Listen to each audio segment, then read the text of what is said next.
Você não é daqui. Onde é que tu é ET? Você não é daqui. Você não é daqui, a gente logo vê. Você não é daqui, então de onde é que tu é ET?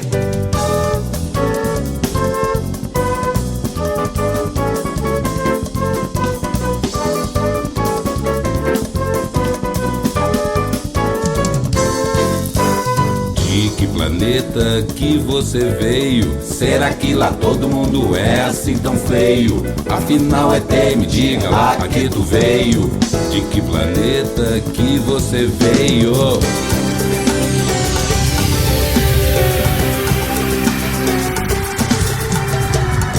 Com tanto habitante, esse planeta é muito grande. Esse planeta tem bastante lugar para pousar, tanto lugar para aterrissar. Então por que logo comigo?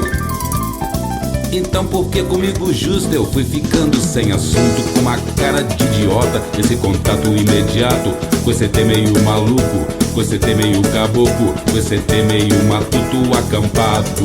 Com terráqueo sem terra,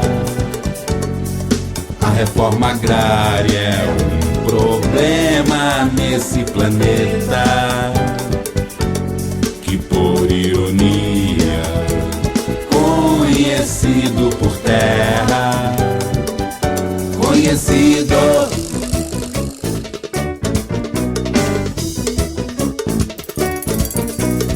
Onde é que tu é ET? Você não é daqui. Onde é que tu é ET? Você não é daqui. você não é daqui, a gente logo vê.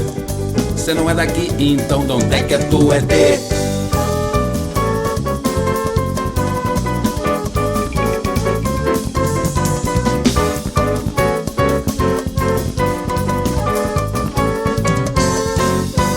De que planeta que você veio? Será que lá todo mundo é assim tão feio? Afinal ET, me diga lá a que tu veio. Oye, com tanto habitante, esse planeta é muito grande. Esse planeta tem bastante lugar para pousar, tanto lugar para aterrissar. Então por que logo comigo? Então por que comigo justo eu fui ficando sem assunto, com uma cara de idiota? Esse contato imediato com esse ET meio maluco, com esse ET meio caboclo, esse ET meio matuto acampado. Com terráqueo sem terra,